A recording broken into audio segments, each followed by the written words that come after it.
Ano sa tingin mo, Direk Mik, ang Karl Marx theory on alienation? Hindi, joke. Describe to me everyday mo lately.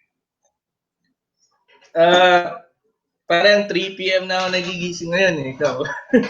3 p.m. ako nagigising. Anong ginagawa mo? Wala. Hanggang siguro 8 a.m. ako natutulog. Parang sira na yung body clock ko.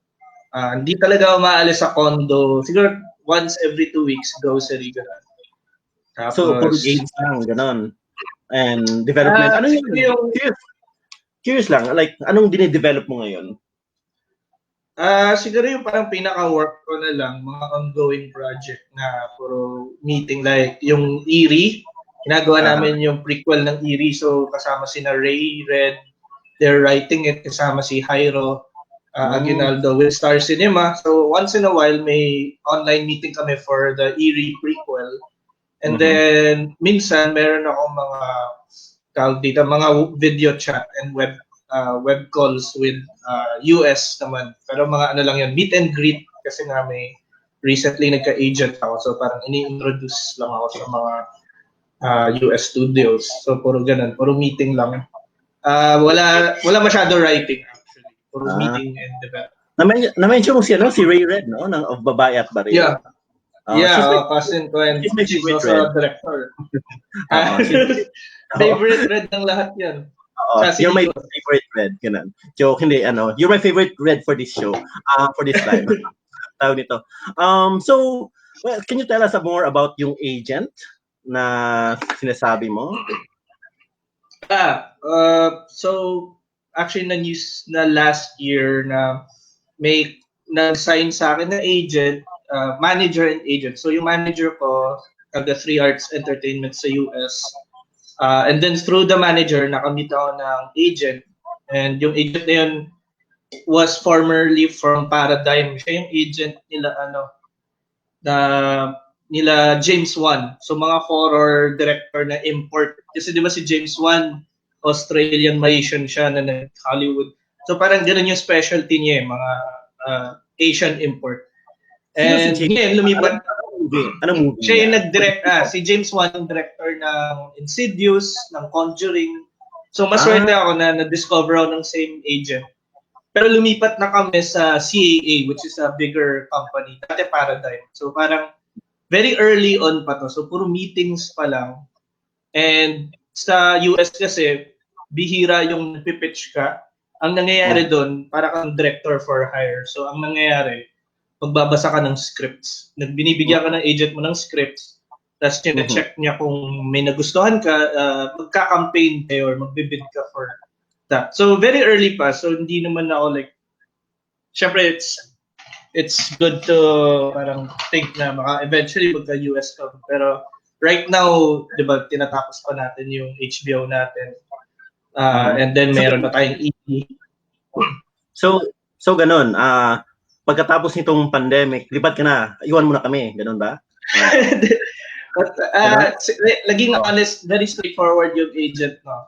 Mag-Hollywood na usually it takes 2 years feeling ko kasi by the time, let's say may nagustuhan ka na script na bagay sa'yo, magka-campaign pa kayo and then gagawa ka pa ng mga treatment, tapos mag-meetings pa. So matagal na process bago mag-greenlight. Sa US, ganun matagal bawat project. Hindi lang naman ako yung first. I think kahit sina Direk Mik dati, di ba, from Sigaw. Gumawa siya. Ginawa niya. Yung Echo, di ba? Hollywood na. Yeah, nagkaroon rin siya ng agent, di ba? And then, yun, nakakuha siya ng project doon. So, it takes time. And hindi rin siya guarantee. Pwede ka mag-one project doon, tapos, yun nga, hindi siya guarantee na tuloy-tuloy ka na. So, yun, pabalik-balik lang naman. And we'll see what happens. Pero, fingers crossed, sana dami pa natin tatapusin dito. Focus muna sa HBO. So, okay, guys, so those who just tuned in, so welcome dito sa live session with Direk Mik. And later, we're gonna call in our guests later, ang mga actors natin. But I think for now, siguro I'll just bring up a few questions right now. One question I think is for Direk Mik. I wanna ask, what makes a story interesting for you from Jet Gasalaw? Ang hirap niya articulate na hindi siya ganun kasimple. Pero for me, usually yung mga stories na usually mga nadidisturb ako. Ganun. For example, let's say Birdshot. Yun, tukol siya sa, di ba, babae na nakabaril ng Philippine Eagle, na-inspire siya ng isang news article na nabasa ko na sobrang surreal kasi yung news article talks about a farmer who shot a Philippine Eagle tapos kinain niya and then nakulong siya because of it. So parang may moral dilemma doon kung magsaside ka ba sa mga conservationists against mga people who live sa fringes ng wilderness na hindi man lang sila aware na crime yun. Dead Kids is also a true story, di ba? May college kidnapping na kinidnap nila yung kaibigan nila, kaklase nila. So puro ganun puro mga absurd na news events or stories. Tapos fini-fictionalize namin. So yun, usually truth is stranger than fictions. Maraming makikita in real life and kaya may adapt into in your own version of the story. So when you say disturb, yung parang parang natinag yung puso mo na bakit ganun or something, or parang natulog ka at ginising ka. Parang hindi mo siya ang weird niya. Parang ganun na doon ako na-draw sa parang absurdity. Usually ako lang to, napansin ko na ang common theme siguro ng films ko, even though mahilig ako mag-try ng iba-ibang genre, yung parang subconsciously siguro nagmamanifest, yung common theme is napaka-morally gray lagi ng mga characters ko. It's either corrupt cops against likable criminals. Laging, what if you were in this situation and you get in trouble with the law? Hindi ko alam bakit. Baka meron akong takot sa authority or sa police. Pero lumalabas talaga siya ever since Recorder, Birdshot, Dead Kids. May ganun siyang element. I think yun yung fear ko. Yung good guy who becomes the bad guy.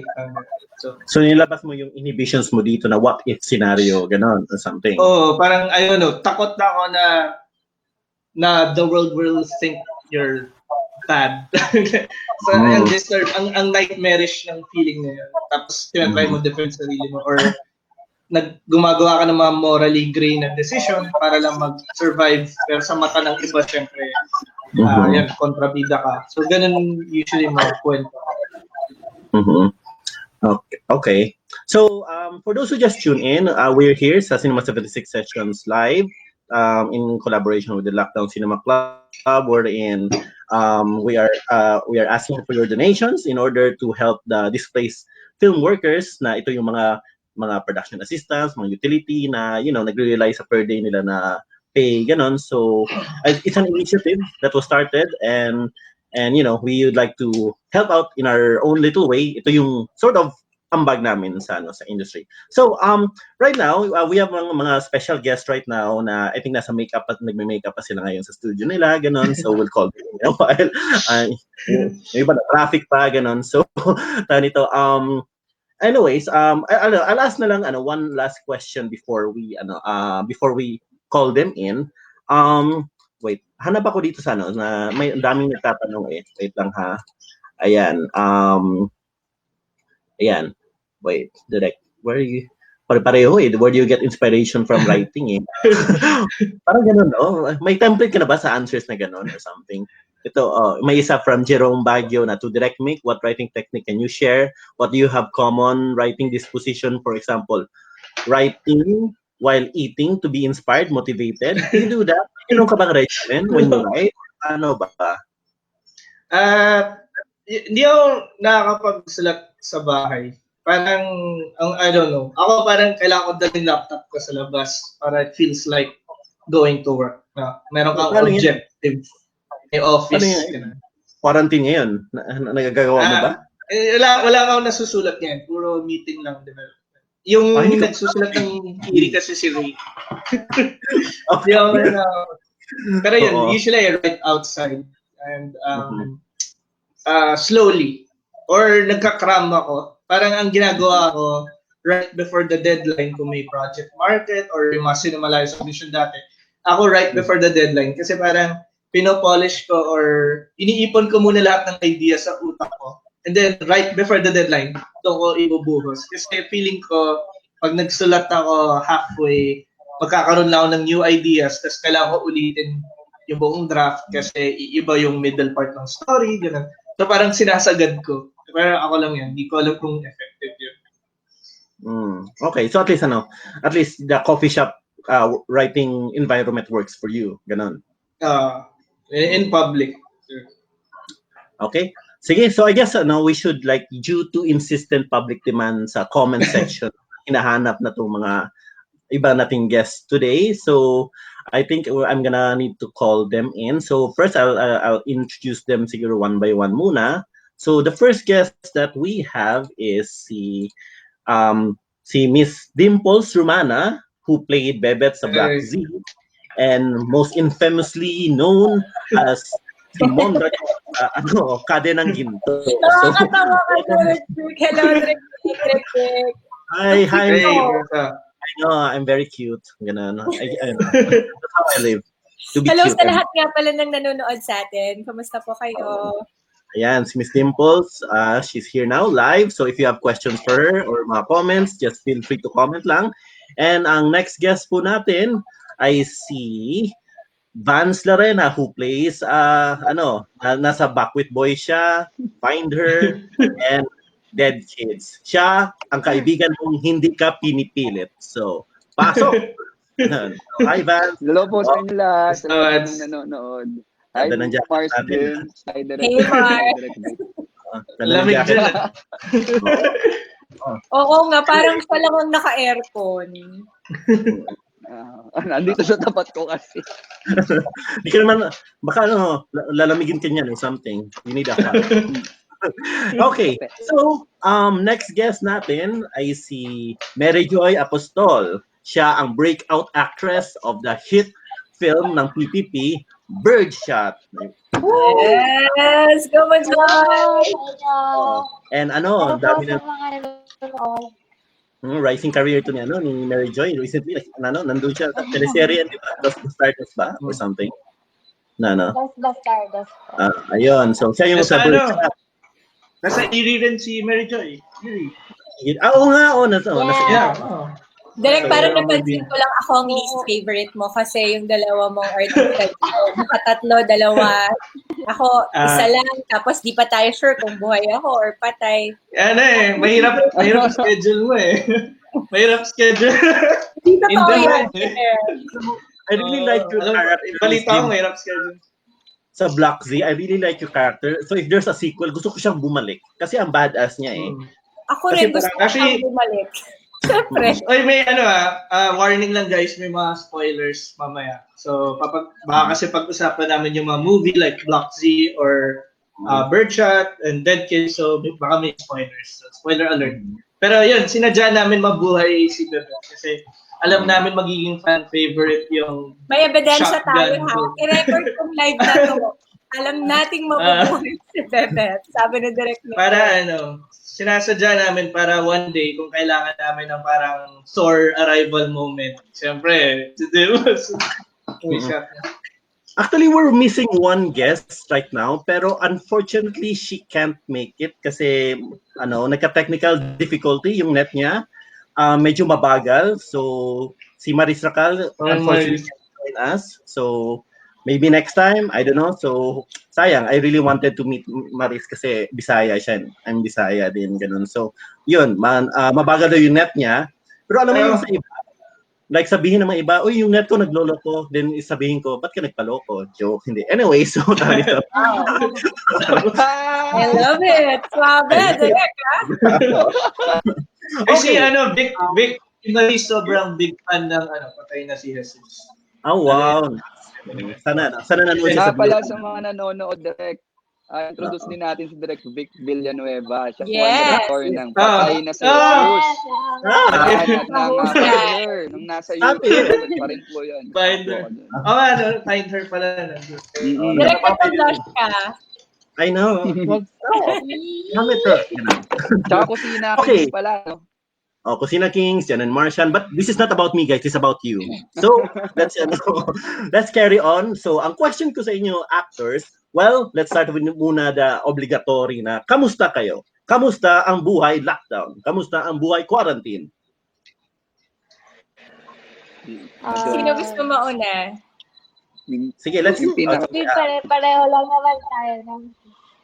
Pero, I want to know how you guys, ano yung everyday nyo, ano yung ginagawa nyo. So, let's start with you, Mary Joy. Kamusta ka?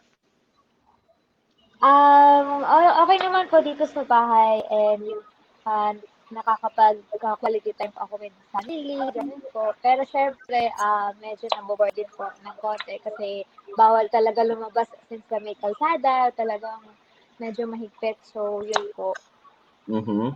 Ikaw, Miss Dimples, kamusta ka? What have you Direk been... Dimples lang. As in, naiilang ako talaga. Ay, okay, sige. Ako yung Dimples Mars lang nga talaga. tawag ko sa kanya eh. Kaya si Vance ang tawag sa akin, Mars, kasi just to give everybody a clue. Kasi baka inisip nila ba't Mars mo. Kasi kanina sa chat namin, nagpo-post sila. Sabi ko, bakit? Hindi naman ako sobrang tanda. Gusto ko lang sabihin na 35 lang ako ha. Sa pagkakatanda ko, kumakapo kayo, Miss Dimples, na ano ako, direct as in, para naka-cringe ako. Wow, so millennial ah. Sige, okay na ba, tawagin na siyang Mars? Wala ka na Mars! Hindi, Mars by the way, hi nga daw pala sabi ni Jel, kasi we communicate with one another, especially now. So, ikwento ko lang na gusto ko lang mag-thank you. Direk Mik, of course, ito na yung mga spoilers na sinasabi. Pwede ko bang mabanggit yun, Direk? Or baka hindi ko pwede go! Okay lang, spoiler alert. Okay, spoiler alert. Sorry po dun sa mga hindi pa nakakapanood ng Bloxy. Pero sa mga nanood na super hit nung nilabas sa I Want to Sky Direct tama, no? And also sa TFC. Super hit siya. So, ito na. Grabe, di ba? Parang fastest ata na member na registration ata sa KBO. Highest na numbers of registration for a movie. So si Angel, of course, kung napanood nyo, is also part of Block Z. Hoping that we have a part 2. So it will be a fun. It will be very fun to be able to work with her because, as you know, when Angel started being with ABS, we worked together first.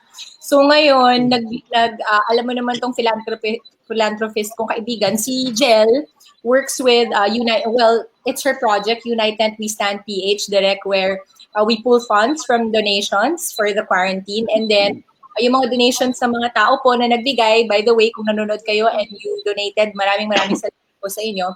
So, nagbibigay ng mga tent direct si Jel na from the donations to the hospitals for extra space para doon sa mga tao na hindi ma-assess sa loob ng ospital kasi nga punong-puno na yung ospital. So we make space in the tents, and then some tents ang ginagamit ng ospital para tulugan ng mga frontliners. So kaya ko siya kausap kanina and she's saying hello to everybody. Ayan. Yes. So yun ang ginagawa ko. Bukod sa magluto, ginupitan ko rin yung asawa ko. Happy siya. Real life. Ay naman. Ikaw, Vance, how are you? Kamusta ka? Okay naman po, okay naman. Masaya naman. Yun lang yung sagot. So, may pinagkakabalan po kami katulad nung ginagawa nila Miss Angel, nila Mars Dimple. Yung kami naman, meron din kami yung patak, pantawid gutom, pamilyang Pilipino. Nakalikom na po kami halos kalating milyon ng donations po sa mga tao. Kaya maraming salamat po. Nag-first batch na po kami ng pagdidistribute sa kahapon sa Ronas Garden sa Loyola Heights sa Quezon City. Tapos ngayong araw, kasalukuyan po silang nasa Binyan City sa Santo Tomas at may 80 families po doon. Kung kahapon po ay 360 plus families po yung nabigyan namin ng relief goods. Ngayong araw naman po nasa 80 plus po yung nabigyan namin ng relief goods. Galing. Dahil po yan sa mga tulong po ng mga nag-donate po sa amin sa Sandikis Party. Yun po. At bukod doon yun, naglalaro din ako ng COD direct. Ano ko? Warzone? Mobile. Meron akong Warzone sa Xbox pero hindi ko pa nabubuksan. Kalaro mo daw lagi si Shotty. Si Jan Silveria. Madaling gamers. Grabe na, Ay grabe. dyan. Nakaka-inspire naman mga efforts and itong mga relief and mga outreach programs na to. So I hope we, let's band together in order to help our frontliners in the best way that we can. So it's very Actually, important. Yes. Itong whole event is also for charity. This is nice what you're doing for the film workers kasi alam natin na sa totoo lang direct 'di ba sila talaga ang backbone ng industriyang to. Hindi ang mga artista, sila talaga. Mga freelancers pa sila, so they live paycheck to paycheck. So ngayon na may quarantine, syempre walang projects. Kailangan nila ng support. Sorry. It takes a village to make a film, 'di ba? Ganon. True. And it will also take a bigger village to defeat COVID-19. Nax, ganun. Correct. Yan, So, curious ako, Mars, Majoy, at Vance, what have you been working on before the lockdown happened?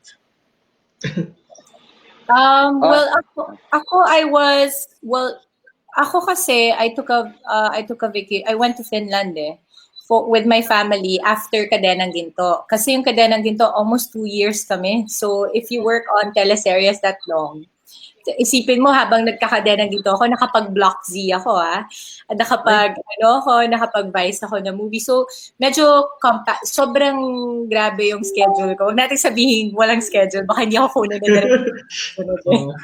na Actually, sa Block Z, yung mga close-up ni Miss Dimples, nakakauma lang. Oy, grabe! Hindi totoo yun. Huwag kasi naman. Joke lang.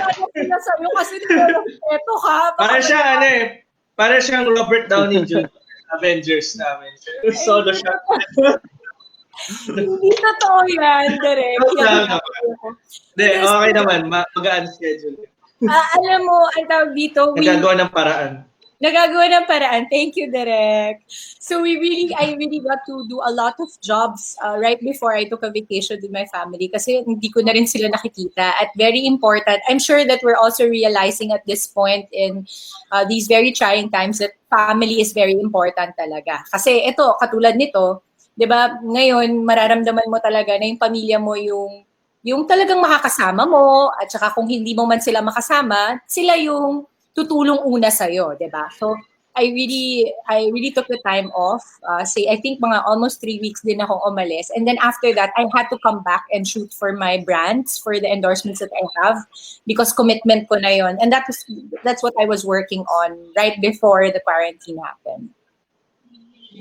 Okay. So, so yung Kadenang Ginto na pang ilang years na ba? 2 years na ba? 3 years? Naka 2 years kasi siya Okay. Magre-red na sana ako kaya lang baka magalit si Mars Vance, kumusta? What have you been working on before the lockdown happened? Yung isa kasama ko si Direk Mik, pero siya lang may karapatang sabihin kung ano yun. Ako wala ako karapatang sabihin kung ano yung si Vance nasa HBO. Sabi niya, kasama ako doon sa HBO series ni Direk Mik. Yan, yun yung ginagawa namin. Tapos, meron din magkasama kami ni Madoy sa isang pelikula ni Direk Brillante Mendoza, yung Rest Back. Pero hindi ko alam kung kailan siya ipapalabas. At di ba you have one shoot din ako ng movie with Tia Wurtzbach and Bong Navarro. Comedy naman.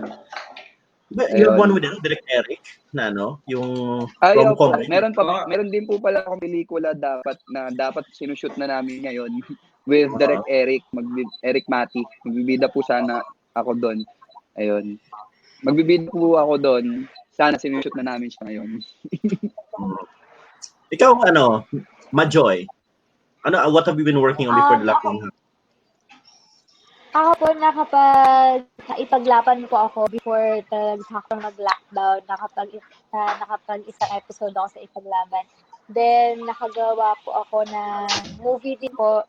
Parang sequel naman po siya ng nagawa ko before, yung 12 Days to Destiny. May part 2 na po siya kasi umabot na po siya ng 2.5 million views. So, nagawa po siya ng part 2 po. And then, yun nga po yung sinabi ni Vance, like, brilliant.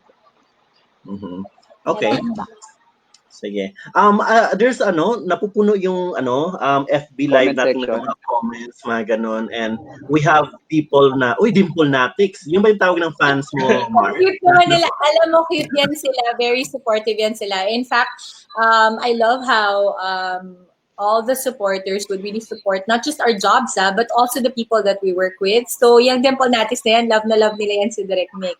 So, alam mo yung gano'n that we actually share that kind of, especially online, that they really have the power to be able to spread the word, Kaya, hello sa lahat mga Dimple Natics dyan. Thank you. Hello din Dimple sa Natics. Vance Club. Vance. Hindi Larenians or Vancers. Vance Club. Vance. Cute naman yung Vance Club. Totoo yan, Vance Club. Yes po, totoo po. Cute. Kay Majoy, anong fan base mo, Majoy? Majoyers? Ganun. Sabihin ko, Majoy cuties naman eh. Mga cuties. Cute. Ay, wow. I'm Yan sure naman, mga kids yan. Rednecks, ang tawag ng fans. Yun. Okay, there's a few questions for you guys. Ito, from Nick Tupas. Hello po. Ano pong tips or message niyo po for aspiring artist, actor katulad po namin? By the way po, congrats sa lahat po ng mga projects niyo. And my part 2 po ba yung Dead Kids? Sige, actors muna, mag-advise kayo. First starting artist. Ano advice niyo for starting actors? Ako ba, Direk? No, sabagay ako lang. Kayo. Lahat. Ako po siguro, for me, dapat bago ka po mag-start is alam mo talaga sa sarili mo na gusto mo yung gagawin mo. Yun po. Ano? So, Vance. Dapat alam mo daw yung ginagawa mo. Tama ba ako, Majoy? Or nasa Majoy, heart medyo mo mahina yung mic gagawin mo. Hello? Yan, Yan, okay. yan. If you're closer, mas Ayan. Yan, okay. Kailangan i-close yung Zoom niyo. Hindi, for me, Dapat para alam mo sa akin, ginagawa yung mo. dapat sa heart mo yung ginagawa mo. Yung gusto mo talaga, passion mo talaga. Sa heart. Sa heart talaga. Hindi, walang factor yung brain or ano. Kaya question yun, Majoy, ano ka ba? Sakyan mo na lang. Ganun joke. Ikaw, Vance, anong tips mo for aspiring actors? Siyempre, cliche na yung hard work, yung gawa ka lang ng gawa. Siguro maniwala lang po tayo sa timing, sa proper timing, God's perfect timing. Ayan, lahat po yan ay darating po. Magkakaroon din po tayo ng chance nating mag-shine sa ating ginagawa. Yun po. Ayan. Dasal lang ng dasal. Ganun, no? Ganun, Vance. Na, no? Okay. Ikaw naman, Mars! Kamusta ka, Mars? Ano naman magbigay ng tips? Ako naman, ako kasi, ako ang nakikita ko dyan, kasi pag baguhan kang gusto mong mag-artista, napakahirap pumasok ngayon kasi ang dami-dami ng artista. Napakahirap pumasok ngayon. So, dapat maging realistic yung mga expectations mo. Kasi madasalin din ako tsaka masipag din ako. Alam ni Direk Mik yan, sobrang sipag. Alam mo, I always make sure that whenever I come into a room, kung hindi man ako yung pinakamaganda, hindi ako yung pinaka-sexy, hindi ako yung pinakamagaling, I always make sure ako pinakamasipag. So, kasi yung galing, natututunan yun matututunan mo yun over time from veteran actors, veteran directors, but you can also learn from the newer directors, newer actors, because they have a fresher input. They would always have a certain to a point parang charisma because they come from a different generation. So you always have to be open to learning from different people. Ako kasi batang taping na ako kasi 12 years old, nagtatrabaho na ako So kumbaga, yung mga learnings ko, hindi ko pwedeng sabihin na natutunan ko lang yon dahil sa akin lang. Lahat ng natutunan ko dahil sa mga taong nakatrabaho ko. So tuloy ngayon, Direk, ang talagang main objective ko, pag nakikita ko, sino mga katrabaho ko ngayon, anong matututunan ko dito? So kung ikaw, baguhan kang artista, dapat sponge ka. Ang tingin mo sa sarili mo, estudyante ka of this particular industry na pupunta ako ng taping, matututo ako, but at the same time, makikinig ako. Kasi, hindi mo mapapaghusayan yung ginagawa mo. At ito, applicable to sa kahit sa mga nanonood, kahit hindi sa pag-artista, kahit sa normal na setting ng mga ibang trabaho, kailangan talaga matuto kang makinig at matuto kang makisama. Napaka-importante nun.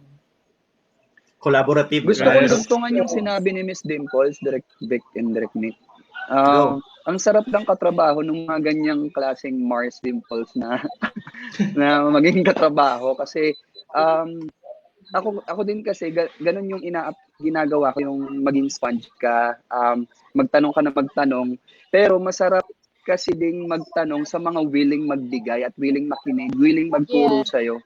At isa dun si Miss Dimples na sobrang sana makatrabaho sa Mars Dimps in the future kasi later on Direk, make it happen! Ayun. Kasi may iba, sa totoo lang tayo, may iba din kasi na kapag hiningan mo ng advice, parang napipilitan silang magbigay sa'yo ng payo. Pero may iba naman, katulad ni Miss Dimples, na ang sarap hinga ng payo kasi galing sa puso nila yung pagtulong sa'yo bilang baguhang artista. And ako, dahil syempre baguhan lang din naman po ako, marami akong mga artistang nakatrabaho at ayun, nagpapasalamat ako sa mga artista na nakatrabaho ko, gayon na din sa mga production staff and directors na nagbigay sa akin ng mga payo na sobrang genuine na galing sa puso nila at naging malaking tulong po yun para po umangat yung karera natin kahit papaano. Ayun po. Yes po. It's all about the collaborative effort, no? And yung gusto mong ibigay.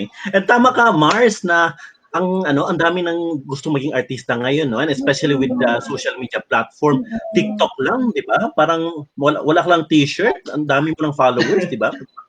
Pero ang ganda no na sa totoo lang, ang gandang isipin na nakakapag-express tayo ng mga sarili natin that freely. Kasi biruin mo, of course, at this point, it's very strange now the times because kumbaga nasa bahay ka eh.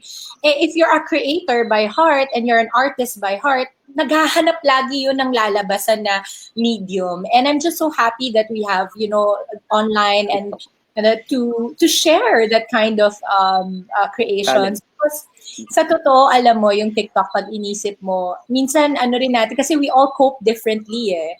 May mga tao na, especially nga daw sabi ngayon, di ba, we have to take care of our mental health also. Hindi lang yung katawan natin. Dapat pati yung pag-iisip mo, inaalagaan mo. So, kailangan, kung yun ang nakakapagpasaya sa'yo at this point, okay, support ako sa ganyan. Basta yung, kasi hindi ka makakatulog. Pag di ka makatulog, magkakasakit ka. Yun nga ang ayaw natin mangyari ngayon, di ba? Yung magkakasakit tayo. So, kung yung mga ganitong paraan of creating ay aayon sa kanila, I fully support.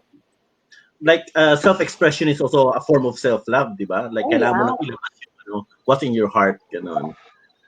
Direk Mik, magka-part 2 ba ang Dead Kids? Paano yun? Patay na silang lahat, di ba? Oy, spoiler. Buhay pa. Grabe ka, Direk Mik. Di pa rin Netflix. But yeah, magka-part 2. For me, sarado na yung story. Baka mawala ng point yung film pagduktuan. Pero, Vance, yung mga actors naman, ka-work ko pa rin in different projects. Diba? Sina John Silverio, sina Vance Larena, sino ba from there? Sina Gabi, ka-work ko pa rin in newer projects. So, kung nami-miss niyo yung mga characters, di ba? Kung nakapag-bond talaga kayo and relate kayo with the characters of Dead Kids, you'll see at least some of them or at least parang parts of them sa mga future projects namin. And I'm sure magkaka-project na may opportunity mag-reunite yung cast para ma-relive niyo yung ganun na chemistry. And even actors from different projects, mga projects ko sa past, baka mag-combine din in later films. So, yun, watch out for those na lang. Support kayo yung mga next films namin and yung films ng mga actors. And yun, Dead Kids will always be on Netflix naman. I think, nakalimutan ko na kung yung Netflix original deal. Pero, I think mga 50 years siya nandun eh. So, ang ganda lang, ang exciting isipin, no, na magiging time capsule siya, Vance, na baka one day, ang tanda na natin, tapos may kita mo pa rin yung Dead Kids. Siyempre, parang frozen in time. makikita pa rin na yung high school selves niya. Yes. Parang ang ganda ng time capsule yung feeling niya. So, Direct kumasay- napakahusay ni Vance doon sa eksena sa dulo. I Yeah. just have to say, and I've already said it on the group chat, but I Yeah, just have to say it because it was so good. And I was thinking, kasi Vance, you have to remember, nung pinanood ko tong Dead Kids, nasa mall ako. Kasi sabi ko kay Direk Mik, Direk, nanonood ako, nasa restaurant ako. Remember, Direk, I was watching and all I could Tapos remember, nasa phone lang. nasa phone lang. Tapos hindi ko pa makalimutan, kakain ako. Mamaya walang headset Walang Wala. headset. And imagine the challenge that I have to, because I really wanted to watch it and I just couldn't find the time. And yung mag-isa lang ako, yun yung nasa mall ako, kakain ako. Sabi pa ng waitress sa akin pagkatapos ko mag-order, ilan po kayo kakain? Isa lang ate. Ito si ate rin. Oo, parang order ko. No, but Vance, it was really so good. And all I could think about when I was watching it was, what was it like 30 seconds before that scene? Because your eyes, and I couldn't even, I don't hear your crying, but I was crying in the mall.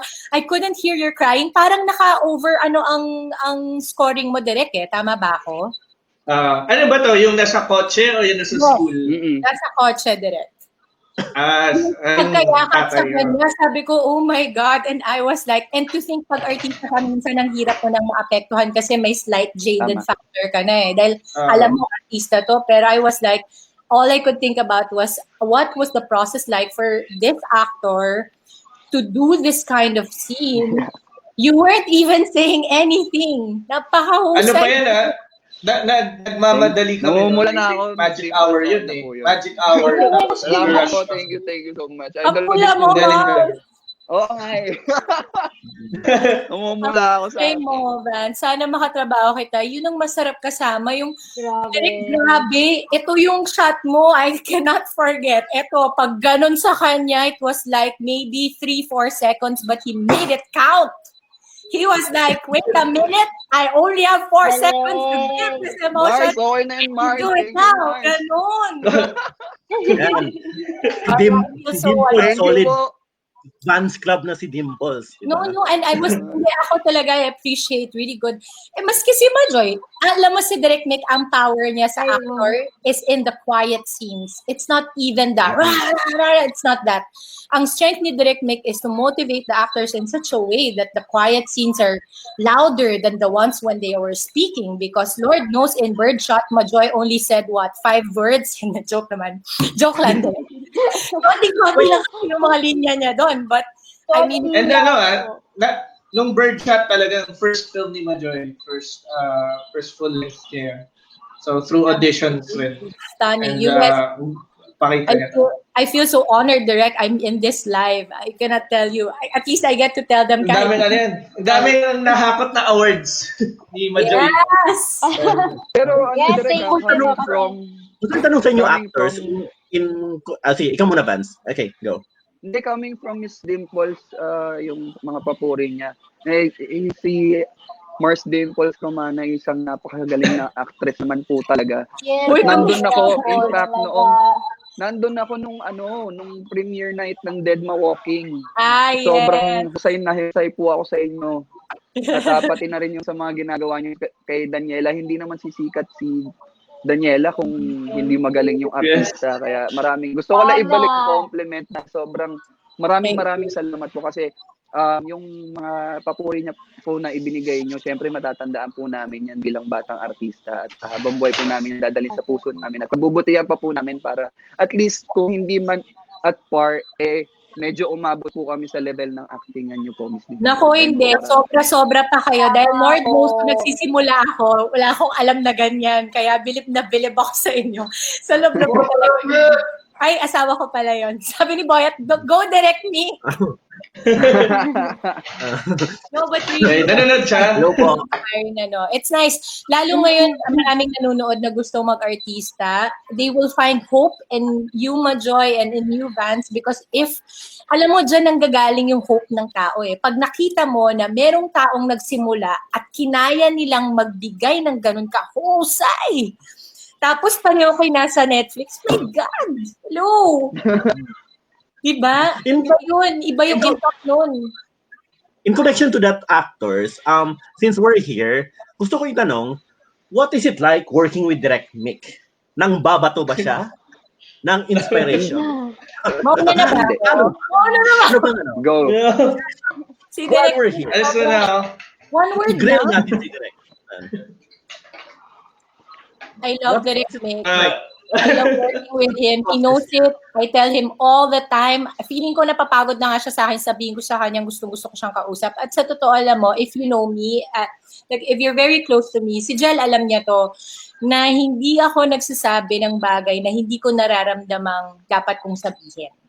Naintindihan mo ho, yung I don't just say things just to just to say it. I really mean the things that I want to say, and when I say it, it really comes from a very, very, deep place within me. So I love Direk Mik because not only is he very professional, he's super creative, but at the same time, it's not only his magic. His magic resonates between him and the people that works behind the camera.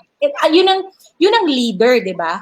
Yung director mo, yung mood na sineset niya will be also the mood of the rest of the team. And this is why the whole team feels very passionate about the project. Because remember, I worked with Direk Mik on a very difficult project, which was Block Z. It's not easy to shoot, ha?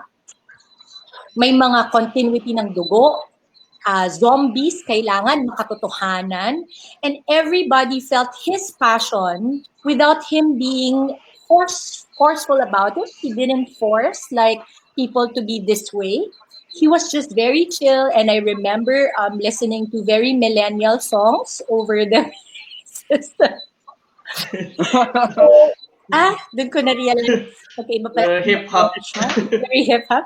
Pero I love how he has handled himself, especially on Block Z, because nakakatuwa lang to find somebody so young as him and be so inspirational and aspirational at the same time, that so many more other aspiring filmmakers would want to be like him. He's so humble. I remember si Bea Alonzo, when I was talking to her at nag-eerie siya, direct sabihin ko to online para alam ng lahat gaano ka-rockstar. Sabi ni Bea sa akin, Direk Bea, sabi ko, Dave, okay ba si Direk Mik? Sabi ko, kasi magtatrabaho na kami. Sabi ni Bea, alam mo, Direk, ang mga artista nag-uusap yan tungkol sa mga direktor. So sabi ni Bea sa akin, Mars, ma-enjoy mo si Mik. Sobrang cool ni Mik. Sobrang rockstar niya, alam mo ba? Nung nasa ibang bansa kami, kaya lang daw siya nakapasok doon sa party na yon dahil kay Mik. Can you imagine si Bea to? Sabi ni Bea, Mars, nakapasok ako doon sa party. Ang cool kasi si Direk Mik talaga invited doon, pero in-invite na rin ako dahil sa kanya. And from ilang taon ka, Direk Mik? 26? 25? Hindi. 28 na ako. Nung kay Bea. No, Vance. No comment. So yun lang, parang it was really such a breeze working with him. We didn't feel like we were working at all because he really made sure that we all felt like we were legit actors. And that really counts. Dahil pag ang director mo respects you, not only as a person or bilang tao, but also respects you as a professional, then you step up and you show the kind of professionalism that he deserves as a director. Grabe. Thank you, Miss Dimples. Pero siguro, hindi lang ako yung, I think ganun na filmmaker. Na-notice ko ngayon yung new generation of filmmakers. Mas mas easygoing, mas relaxed on set. In fact, ine-enjoy namin yung process. And I think slowly nawawala na yung parang very dictatorial na post ang director. Lalo na ngayon. Ha? Nagmumura ka sa set? Hindi. I think yung attitude din slowly nalalaos na kasi dati sobrang strict and sobrang ngarag kasi everyone was working on film, yung negatibo pa. So every frame bala yan pera yan. So lahat ng tao sumisigaw, nagwawala pag nag-cut ka, sobrang precise nga. Cut! Kasi mauubusan ngayon ng film. Ngayon na nagka-digital technology, 'di ba? You can always, 'di ba, run over the same hard drive. parang mas nagiging lax na and na mas nagiging democratic na nga yung process ng filmmaking. And I think as a filmmaker, kailangan mo naman talaga enjoyin yung process, lalo na pag mahirap yung genre. Otherwise, hindi ka masusustain. Kailangan masustain ka ng passion mo. Kailangan gusto mo yung ginagawa mo. Like, sinabi nga rin ni Mary Joy kanina, kailangan alam mo yung ginagawa mo. Nasa heart. Kasi kung hindi mo, if you don't find joy in it, parang wala siyang point. Diba? Ang daming mas logical na career paths actually. So to be in this industry, kailangan you find joy in it. So siguro kaya ganun yung atmosphere sa set. No? I also like working with a lot of friends and the same people, di ba? Rarely ako sumisigaw, rarely ako nagagalit. Basta malinaw sa atin lahat yung objective and yung vision. Very easy going yung mga set. And dapat gano'n naman talaga. And lalo na with something like Block Z, no? And minsan lang tayo magka-opportunity gumawa ng zombie movie. So, yung genre pa lang itself, parang, diba, dapat we're having fun. Para the audience also has fun. Kayo naman, Majoy, Vance, anong distinct memory nyo in working with Direk Mik? And before you answer, Vance, i-rub mo daw yung left cheek mo para sa mga fans mo daw. So, ayan, okay. Oh my God! Okay, sige, okay. Yan, okay na kayo? Happy na? Okay, let's move on. So, okay, Majoy, Vance, anong distinct memory nyo working with Direk Mik? Mayabang ba si Direk Mik? May nag-comment dito eh. Mayabang ba? Oh my God! Si Paolo yun eh. Ako po, nung naka-work ko po si Direk Mik, medyo matagal na nga din po yun. First time ko pong maka-work si Direk Mik and talagang, kumbaga parang si Direk, so hanggang ngayon na sinasabi nila po, sobrang cool niya kahit before pa. Sobrang chill lang po niyang director and once na sinabi niya po yung gusto niya, parang lahat sinasabi niya is okay naman. Alam niya kung ano yung gusto niya, alam niya kung ano yung gusto niya makita sa scene. Kumbaga parang pag kinakausap niya ako, malinaw sa kanya kung ano yung gusto niya parating sa akin. Kaya nagigets ko rin po agad si Direk Mik sa gusto niya pong mangyari. Sobrang tahimik po ni Direk before ng Birdshot. Tahimik pa rin naman ako. Introverted ka ba? Wala akong like Introvert. Introvert ka ba? Are you an introvert? Ano ako? INFP. Ano yun? Ano yun? Same kami ni INFP. Yung Myers-Briggs. Introvert, factual. Nakalimutan ko yun, Myers-Briggs. Basta alam ko yung pareho ko si Vincent Van Gogh, INFP. Okay. Hindi ko alam kung accurate yung mga. Vance, ikaw naman, ano distinct memory mo in working with Direk Mik? Wala, tahimik eh. Hindi, joke. Did you ever feel Wag mo lang nervous? tatanungin si Direk Mik. Kasi sobrang tahimik. Wag mo lang tatanungin si Direk Mik ng kahit ano kasi kapag once na tinanong mo siya, kunyari, Direk, anong gusto mong take ko dito sa eksena na to? Mga 30 minutes siya magsasalita, siya lang mag-isa. Wala nang sasabi. Dire-diretso siya, sasabihin niya. Pero kapag hindi mo siya tinatanong, tahimik lang siya pag di mo siya kinakausap. Ganun siya. At ang lakas niya uminom, mga kaibigan. Kaya, dahil yung atay niyo kapag... Hindi naman. Nung lockdown, wala pa ako iniinom. Bawal kasi, Direk. Hindi ako dependent. Bawal kasi.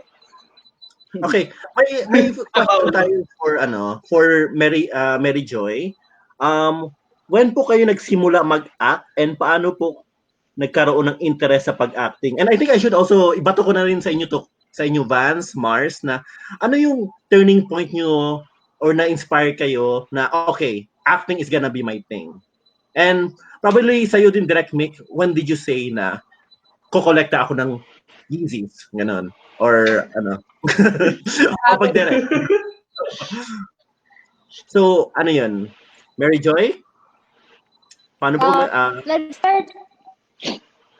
Actually, sa una po talaga, hindi, kumbaga parang wala po sa dream ko po talaga na umacting. Hindi po ako sanay umacting talaga. Kasi laking probinsyana din po ako. So, wala po kami, malayo po ako sa Manila, Bulacan po ako. So, talagang wala po sa isip ko na makakapag-act ako, na mag-audition ako. Parang one time lang po, may dumating na opportunity. Tapos, nag-grab ko po yun, which is yung mga indie films po.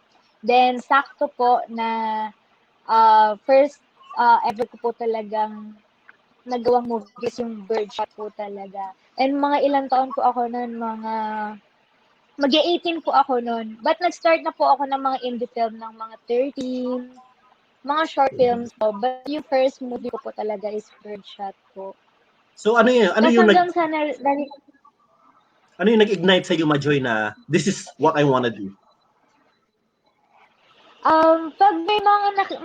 Pag may mga nababasa po ako or may mga natatanggap po akong mga comments na positive po gano'n, medyo nakatulong din po yun na parang, kaya ko pala to, pwede ko pala itong gawin. Kasi nga po before, hindi ko naman po talaga, kumbaga parang super dream na sa paglaki ko, gusto ko mag-artista ko. Ganun. Parang bigla na lang po siyang dumating. And habang ginagawa ko po siya, na-attach na po ako doon sa acting ko. Mm-hmm. Ikaw, Vance, ano yung turning point mo na this is what you wanna do? Ako kasi ever since umaatin na ako sa entablado eh. High school pa lang, nasa stage na ako, college, hanggang mapunta sa professional theater company, yun nga yung Philippine Stages Foundation. Ayun, first love ko yung acting, kaya alam kong dito para sa acting lang talaga ako. Nagkaroon lang ako ng rerouting kasi nga law school ako, tapos nagtrabaho ako. At ayun, pero binabalik ako ng universe and God sa pag-arte kasi dumating yung Bar Boys, tapos yung Backwit Boys. After ng Backwit Boys, The Dead Kid. Boys. Ganun.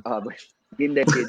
After ng Backwit Boys, naging tuloy-tuloy yung mga proyekto. Kaya alam mo yung kahit anong plano yung gawin mo, pero kapag binibigay sa'yo ng Panginoon yung magandang plano niya para sa'yo, may mas magandang plano pala siya para sa'yo, nagiging tuloy-tuloy na hanggang nagtuloy-tuloy na. Ayun, tuloy-tuloy. Nandito pala sa ano, gusto ko lang din po kay Vance po, na totoo po yung sinabi niya. Kasi ako po before talagang nag-aaral po talaga ako. As in, block section po ako. Hindi po ako nag-skip ng class. And ang daming times ko po talagang tinry na mag-quit po talaga. Audition po, hindi po ako uma-attend kasi nga po may mga exam, may kailangan po akong habulin. But the other day po, magte-text po sila ng panibago na may extended. Para every time po na mag-quit ako, meron pong agad na dumadating na opportunity. Kaya doon ko po na-realize na try ko po itong showbiz po. Ikaw, Mars! Ano naman yung turning point mo, Mars? Kasi, I look at your filmography, very ka na, experience, gano'n, and everything. So, ano yung turning point? Ibig sabihin lang, pag tinignan mo yung filmography ko, marami akong binabayaran. Yung ibig sabihin nun. Okay. Yeah, I recently watched Blue Bustamante. Nandun ka pala. Ni Direk Mik, Livelo. Yes! Blue Bustamante. Actually, YouTube sa ngayon eh. Direk Mik. Yun. So, ano yung... So, Mars, ano yung turning point mo na sabi mo na ito na yung gusto mong gawin? It's always a struggle with me because hindi ko alam, I don't know if it's the artist in me that you're always parang indecisive, like you don't know what you really want to do. Kasi syempre, pag nagsimula ka mag-artista ng maaga, I started acting at 12 years old. Yes? May maingay? Baka yung kinakain mo, Nick, or something? It's the rapper? Hindi siya. Okay. Nag-mute to make sure lang na hindi naririnig yung kinakain. Okay, so... Ako parang, lagi akong parang, kasi I remember na, so naka 10 years na ako, kunwari, from 12 years old, nung 22 ako, bumalik ako ng college nag-enderun ko. Just after kong mag-enderun ng college, Kanino nga yun? Oo nga. Kanino yung Baka ano? Direk Mik yun. Ayan, Nakamute ako. Majoy! Baka may na-scratch dyan, Majoy. Nasa scratch. Wala po. Wala. Ako, freaky. Anyways, Ang tawag so dito, continue, Mars. parang ako lang, so nung nag-school, bumalik ako, kasi nag-UST muna ako ng tourism, nung college ako, so mga bandang 16, 17 years old ako. Pero nag-artista na ako noon, kay Tagal Kitang Hinintay, si Direk Loren yung director ko noon. Kami nila John Lloyd, Bea, yan. Tapos, nag-college ako ng UST. Pagka-college ko ng UST, namatay yung papa ko. So, nagdiretso na naman ako mag-artista. Kumbaga, sabi talaga ni Lord, teka, wait lang hindi ka pa pwedeng umalis. Kasi dapat mag-quit ako nun So, after nun, bumalik ako pag-artista. Nung bandang, after 10 years ko mag-artista, nangangati na naman ako mag-aral. Gusto ko na namang mag-aral. So, nag-end the run ako. Pagka-end the run ko, doon pumasok ang One More Chance. Tapos doon ko naisip na, ay hindi, talagang dito, this is where I belong talaga. Dito talaga yung puso ko. Minsan lang, may slight madederail ka ng konti, pero kasi isip ko, ito yung alam kong gawin So, pagbubutihan ko na lang ito. Ganon. Okay. So at least the passion was ignited noon pa, ganun. So parang kasi ang passion direct minsan nawawala yan I don't know if ganun kay Vance or kay Majoy, pero may time na parang mawawala siya Parang naghahanap ka ng yung mas gigil ka bilang artista na parang hindi ko pa masyadong naibigay yung husay ko doon na sana mabigyan pa ako ng isa pang trabaho. And ako, ang pinaka-prinsipyo ko bilang artista, hindi ko iniisip na, hindi ko kasi gustong maging sikat Hindi yun ang hindi yun ang goal ko sa pag-aartista. Hindi pagiging sikat. Gusto kong maging mahusay. Gusto ko yung, alam mo ba, may time na magkakasama ang One More Chance group. Kami, Bea, John Lloyd, Janus, James Blanco, and then Aaron Villana. We were all together in the restaurant. Dumating si Tito Michael de Mesa. Dumating siya. Alam mo ba, sabay-sabay kaming tumayo. Tapos niyakap namin siya. Pag upo namin, sabi talaga namin, alam mo, pag na-reach na natin yung point na yung mga batang artista, tumatayo sila to pay respect dahil dumating ka. Grabe siguro yung pakiramdam nun, no? So, mula nun, parang nabuo sa isip ko na sana mas mag-gather ko, hindi kasikatan, kung hindi respeto sa trabahong ginagawa ko. Ganon yung lagi kong iniisip na, so tuloy, ang thinking ko bilang artista, I don't know if makatulong sa iba, pero ngayon sa mga nanonood, kung gusto niyo maging artista, para hindi ka lalaki ang ulo or hindi ka yayabang or hindi magiging iba yung, kasi madali sa atin na isipin dahil mabilis mong kitain yung pera So mabilis mo ring gastusin. Naiintindihan mo ako sa ganun. And everybody wants to be your friend. So it's nice also that when you're artista, you stay with the friends na talagang yung kumbaga sinubok na kayo ng panahon. But at the same time, one of the pinaka natutunan ko from yung mga na nakasama ko ring veteranong artista ay dapat yung trabaho mo ngayon, ang thinking mo, audition ko tong trabahong ito para sa susunod ko. Gagalingan ko to para may trabaho ako ulit. Parang ganun siya sa akin. So I always think of it that way. Tuloy, hindi na nawawala yung passion ko. Every doon na ako kaagad. Parang ganun. And I think we can see it naman na itong mga actors natin yan, ang dami nilang mga projects and even based sa mga comments natin, ang dami yung fans na itong mga Dimplonatics, mga fans club, mga cuties, mga rednecks ni Mikhail Red, mga ganun. So it's very important to to keep the passion alive. Ganun. So, anyways, we have time for siguro last two questions. And I think there's a very relevant question right now na tinanong ni, wait, natin ko lang. This from Shane Sulbuan, sabi niya, how do you think the current pandemic will affect the film industry in the long run? Ano kaya ang new normal natin, guys, sa film industry? Yeah. Actually, sobrang interesting na, no? Ang daming uncertainty kahit sa LA yung mga nakakausap ko doon, sobrang problematic rin sa kanila, di ba? Nag-early online digital release yung mga big Hollywood movies ngayon. And dati, yung Netflix, binubuli ng mga studio kasi parang yun yung new guy in town. And then parang lahat ng tao, dinadoubt yung future of streaming. Like, gusto mo ba talaga mag-premiere sa living room mo? And then now, everyone is like rush selling their films to streaming. And then yun na yung naging new normal na lahat ng tao online na lang nanonood sa bahay. So parang dun papunta yung cinema. Plus, even sa stories natin, no? Everything that will happen is, kung yung story mo ignores the whole pandemic, parang period film ka na bigla or fictional. Lahat ng stories going forward, dapat i-acknowledge mo yun. Para siyang milestone, no? Parang lahat ng movies, kahit fantasy like Marvel, ina-acknowledge yung history timeline na may World War II. So ngayon, lahat ng stories, lahat i-acknowledge mo na nagka-pandemic. So, parang mag-affect lahat ng conflict ng mga kwento ngayon, parang ang babaw na pag tinapat mo sa pandemic. So, iiba yung storytelling, iiba yung industry, yung distribution. Buti na lang, yung ABS nga, talagang nag-all in na rin sa iWant kasi nakikita nila, yun na rin yung future in demand na lahat ng streaming. So, yun, ang daming iiba, both stories because of the pandemic. Siguro dadami yung mga post-apocalyptic or mga period films. Medyo magiging mahirap yung contemporary setting kasi paano mong i-integrate sa kwento mo yung pandemic.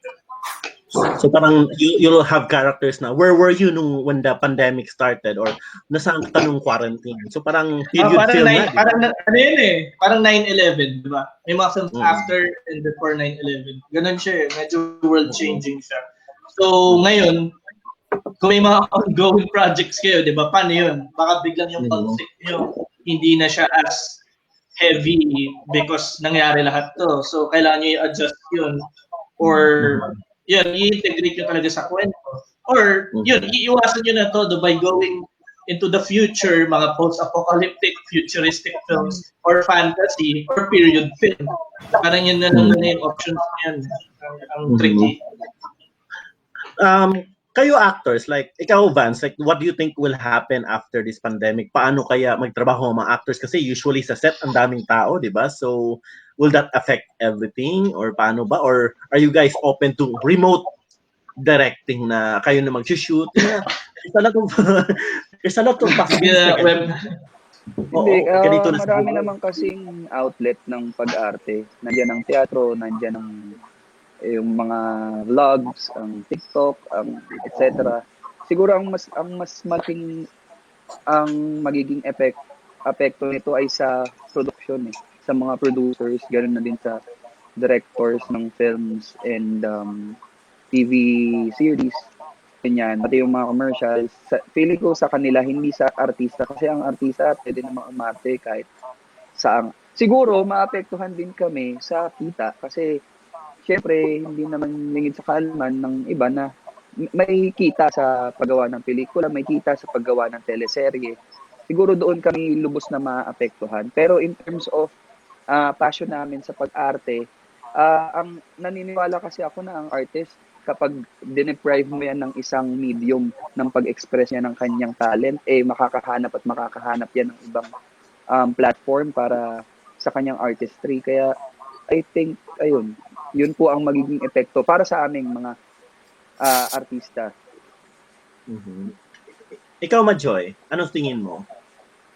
Ako din parang sang-ayon po ako din sa Vance na pag-artist naman nga po, kumbaga parang katulad ng sinabi niya, parang flexible na nga din.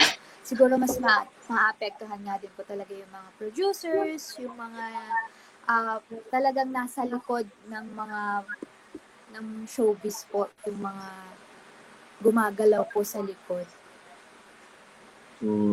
As in, it's gonna be different. No? This is going to be the new normal of going forward. So, but sige, medyo public yung yung topic kasi it's so uncertain and may daming anxiety. But let's look forward to the future. So, gusto ko itanong sa inyo, Nakakatawa yung nakakaano yung topic, may anxiety involved. Tapos magtatanong ka ng, let's talk about the future.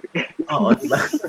At least, Islam dati na mas hopeful, mas optimistic, diba? So parang, siguro, what kind of future projects or roles would you guys like to do in the near future, if ever? Like, siguro kung tapos itong quarantine, siguro next month, or something, I don't know, or maybe far flung into the future. Is there a dream role? Is there a dream project for you, Direk Mik, na gusto mong gawin or something? Ako yung dream role ko kasi dumating na yan. Sana na lang pinapanalangin ko magtuloy siya. Tumuloy yung proyekto namin with Direk Mati. Kung nanonood po kayo, ito na po yung accountability niyo. Joke lang po. Ayun po, sana po, Direk Eric Mati ang nag-workshop sa amin, sa batch namin. I just wanna say na, so I have to tell you, kung meron mang nagturo sa akin, umate si Direk Eric yun.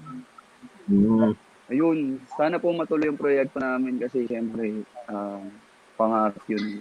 Natupad ko na ang pangarap kong makasama sa trabaho si Direk Mik, ngayon si Direk Eric Mati. Wait, anong role yun, Vance? Ay, afterthought ako, no? Ganun, no? Ikaw, wait, can you tell us a bit sa role na yun? Or, hindi pa pwede? Ano siya romance siya eh. Romance siya. Hindi siya, romance. Romance yung tawag doon, di ba? Hindi rom-com. Romance lang. Romance term siya. So, dalawa, about siya sa isang babae, isang lalaki. At ako yung lalaki doon. Alam ka naman ng babae, di ba? So, anyway. Pwede direct. Malay mo, ganun yung istorya.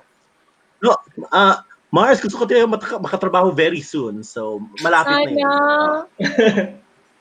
Mars, ikaw naman, ano namang future role na gusto mong gawin or gampanan? Or aside from Bebet, kasi gusto ko talaga may spin-off. Alam mo, dapat direct talaga mag-part 2 tayo ng Block C. Hinihingi nila. I'm sure, lalo na nung nakita nila si Angel sa dulo ng movie, they were like, what? Kulang! Ano nangyari? Bakit ganito? Bebet Strikes Back. Apart from Block Z2, na I really want to work on, and si Direk Mik knows this, siguro because bilang artista, we are also in the industry of telling stories. So, because yung COVID, napakaraming kwentong umiikot dito. Yung mga kwentong hindi naririnig ng karamihan, yun sana yung maging role ko sa susunod ko, ng mga proyekto ko. Yung mga hindi na ikikwento ngayon. Kasi, ang hirap pag-usapan ngayon to dahil ngayon nangyayari. So, I wanna play roles of, maybe in the future, I wanna be able to play roles of a frontliner or yung mga kababayan na natin na kinakailangan pa rin magtrabaho kahit na nahihirapan sila ngayon kasi yun yung nangyayari ngayon eh. Yun yung nananalamin dun sa industriyang nandoon tayo, and I feel that we owe it to the people to tell their stories. Kwento naman nila yung ikwento natin. So ako, yun sana yung gusto ko, to be able to tell stories through the kwento of the people who are actually ngayon parang sila yung nasa panganib. Kasi tayo, kung nasa bahay tayo, napakaswerte natin. I mean, let's all face it, pag nasa tahanan ka, maswerte ka dahil kung wala kang sakit, kasama mo yung pamilya mo, and you don't have to go out to work, napakaswerte mo, that's already a blessing. But not everybody. Hindi lahat ng tao ganun yung karanasan ngayon. So we also have to be mindful. Kagaya ng project na ginagawa nila, Vance, it's thinking out of the box and seeing anong nangyayari sa labas ng tahanan ko. Anong pwede kong gawin. So yun, bilang artista, pwede rin kaming magserbisyo by telling the stories of our heroes now. Kumbaga, pwede natin ikwento yung mga kwento nila and gamitin natin yung talento natin to tell their stories in the hopes na makapag-inspire tayo at hindi natin madaling makalimutan yung mga sakripisyong ginawa nila sa mga panahong kinailangan natin silang lumabas. Tama. I think inspiring naman nun, Mars. As in, I'm sure after ditong lockdown na to, there's gonna be rich stories of, resilience, of ganun. And yes, it's gonna be exciting. Oo. Pero kailangan din talaga natin ng Block Z kasi Yun ang pambasag sa lahat ng mga takot mo. Di ba, Direk? Kailangan mong maisigaw lahat. Actually, ang interesting nga ng Block Z2 kasi post-apocalyptic yun if ever. So parang nandun nga siya dun sa category na sinabi ko na most stories will be post-apocalyptic. Parang imagining a future or period. Kasi ang medyo mahirap lumugar ngayon sa contemporary storytelling after what happened. Ang relevant ka na ako mag-crossbow Crossbow? Marunong na. Kahit hindi na story ng vaccine. It's about a virus, gano'n, and everything, and survival. Nagulat nga ako nung nakita ko ulit. Parang yung opening, yung OBB namin may mga DOH and may mga political and subliminal Hindi kaya parang naisip mo na yun, Direk? Parang napanagnipan mo ba yun nung sinusulat mo? Hindi ka alam eh. Parang feeling ko with Birdshot, parang people usually remark na grabe no, parang relevant pa rin yung subject matter. I think it goes to show na yung old problems natin are still around, systemic na siya. That's why even years later on, it feels like na-predict ba ng film na to yung future or bakit ang relevant pa rin? Kasi feeling ko, those problems have been around ever since and have parang ingrained na sa culture at sa sistema natin. Kaya parang it always feels relevant kasi it's always there. Hindi naman talaga na gawa ng paraan. Ikaw Majoy, ano yung sort of future role or something that you wanna do? Ako po sa akin po ngayon parang gusto ko pong wala po akong specific na dream role. Parang gusto ko pong i-try kung pwede lahat po. Kasi sa mga natatanggap ko pong role, talaga na-challenge po ako. And hindi ko po expect na nagagawa ko po yung role na yun. Yung super challenging po. For example po, yung recently ko po is gumawa po ako ng parang deaf mute po na bata. So, parang hindi ko po na-expect na, ang alam ko lang po na magagawa ko is comedy, acting, pwedeng action, parang may kilig. Tapos, biglang darating na meron kang gano'n na role na kapansanan na parang isipin mo, paano mo gagawin, di ba? Parang, hindi mo pa naman natatry na maging deaf mute. So, parang, sobrang challenging po and mas na-excite po ako pag mga ganung role po. Okay. So, tawag nito, so Majoy, like in the future, tingin mo, how do you call this, in doing those roles, how do you think you're going to achieve it, like mag-workshop ba or just for the people who are asking like on how you started, kasi parang ang dami kasing nagko-comment na magaling ka umarte, so parang how do you keep yourself productive? Syempre po bago ko po makuha yung role, pag-aaralan ko po kung ano po yung role and kung for example po dun po sa recent ko nga po na deaf mute, medyo kinabahan po ako. Talagang ginawa ko po nun nag-search po ako ng mga people na talagang deaf mute kung paano sila mag-action, kung ano yung sounds nila. Kasi di ba po minsan pag mga ganyan, wala na pong time for workshop po. Pag for example po, ipaglaban, ganyan. So, ang ginagawa ko po is, nagsasearch po talaga ako through internet and sa mga YouTube po ng mga sample po ng mga ganun. And of course po, makakatulong din po yun kapag kinausap niyo po yung director po. I know a few people sa Philippine Deaf Society. Baka I can refer you to them so that you get to talk to actual deaf people or mga sign language interpreters, mga ganon. So baka it can help you out if ever, mga ganon. Mga ganon po. Si Direk Mik, sa future naman ng Direk Mik, hindi naman maubusan to ng projects eh. If bring up ko tong topic na yun, hindi na to matapos tong live na to or something. Kasi, like mag-America na yan, ganun, Hollywood na, Direk, huwag mo kami kalimutan Magpadala ka sa amin ng Balikbayan Box, ganun. Pero, Direk, are you open ba to, exploring other genres? Like, example, will we see a Mikhail Red na rom-com?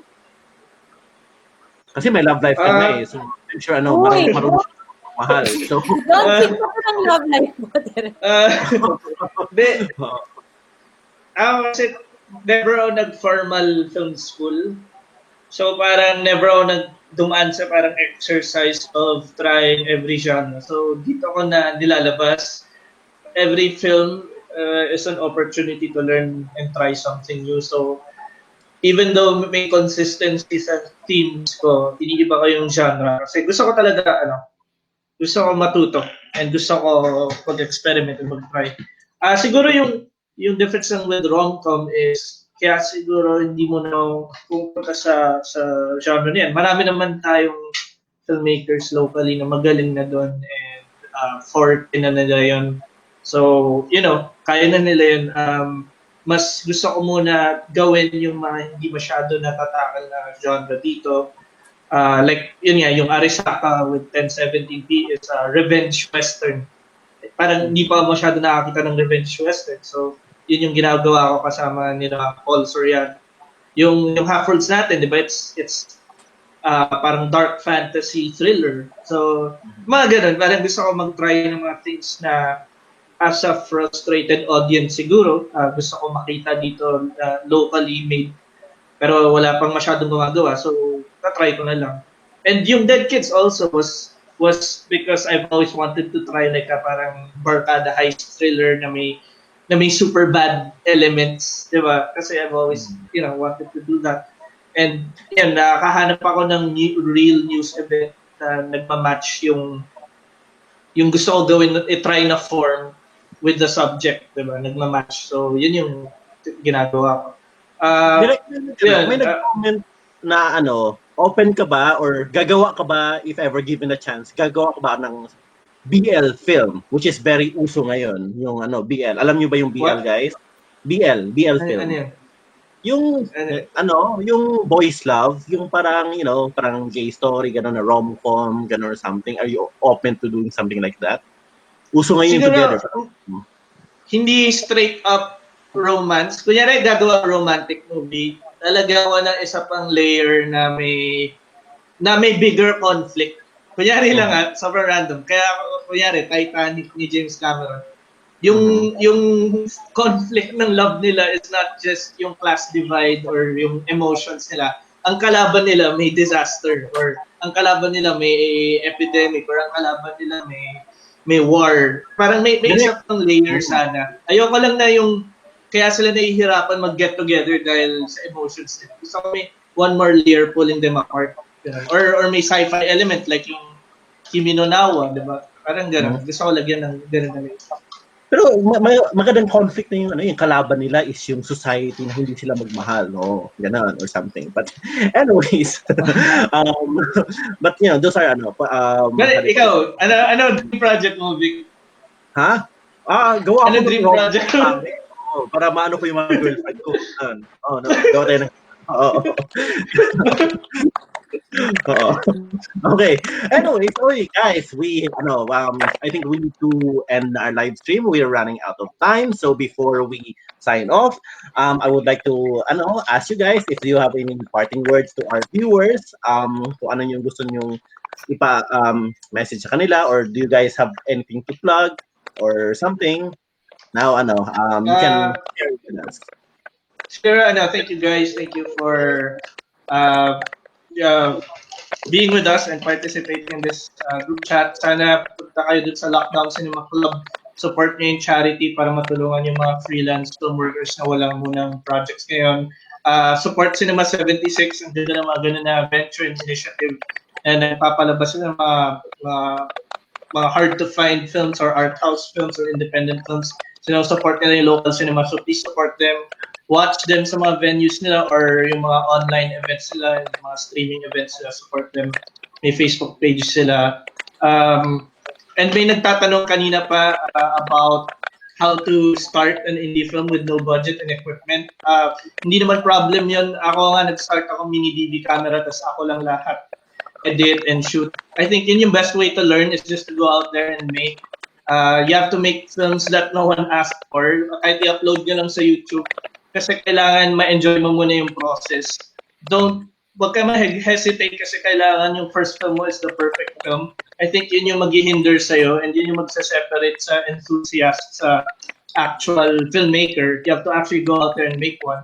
So, i-live mo yung motto niya. Just keep making content kahit cellphone mo lang, pakita mo sa friends mo. Once ma-grind out mo na yun, you'll get to your better films faster and mas kaya mo na career rin. So just be brave enough to put your work out there and keep creating. And finally, siguro shout out sa BDA group. Shout out kay Mario sa Esquire article. Thank you Cinema 76 for hosting this and thank you Lockdown Cinema. Thanks guys. Medyo mali yung sinabi mo na go out and make film. Stay home muna sila. Quarantine muna. Ganon. Stay home. Stay home and make film. Sige.